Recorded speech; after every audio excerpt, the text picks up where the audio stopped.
by Nandan Yadav.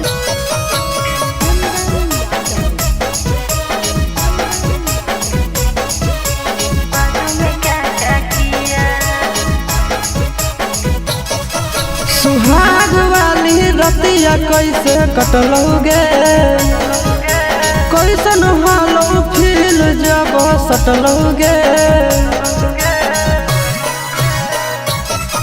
सुहाग वाली रतिया कैसे कटलोगे, कैसन हालो फील जब सटलोगे। घूंघटा उठावे घर क्या किया दिया, घूंघटा उठावे घर क्या किया दिया। पहले बुताया दिया फिर चुमा उठ पे लिया, हम हो गए बेहोश पता न पिया बाद में क्या क्या किया। हम हो गए बेहोश पता न पिया बाद में क्या क्या किया।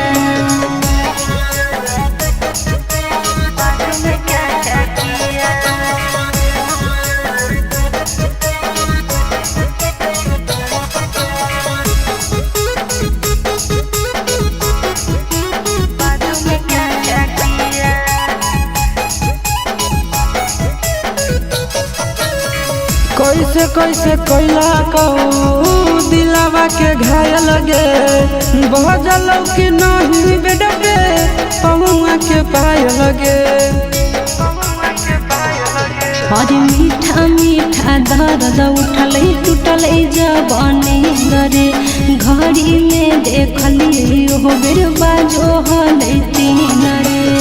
खेला तब न खेला जब भर लोटा दूध पिया, खेला तब न खेला जब भर लोटा दूध पिया।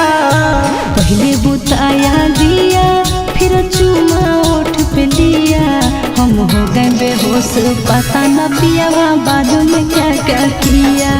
हम हो गए बेहोश पता न पिया बाद में क्या क्या किया।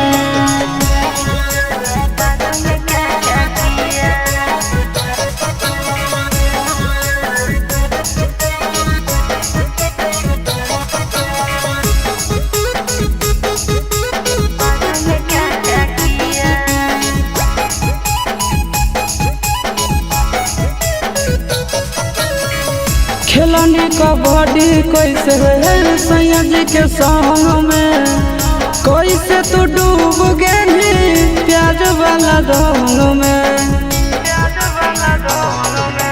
कितना बतैयू आशीष प्यार के तरीका, आनंद पर का सोठा लाली कल फीका। खेत में तोरा बो दिया कैसे प्यार के बिया, खेत में तोरा बो दिया कैसे प्यार के बिया। पहले बुताया दिया फिर चुमा उठ पे लिया, हम हो गए बेहोश न जाने पिया बाद में क्या क्या किया। हम हो गए बेहोश न जाने पिया बाद में क्या क्या किया।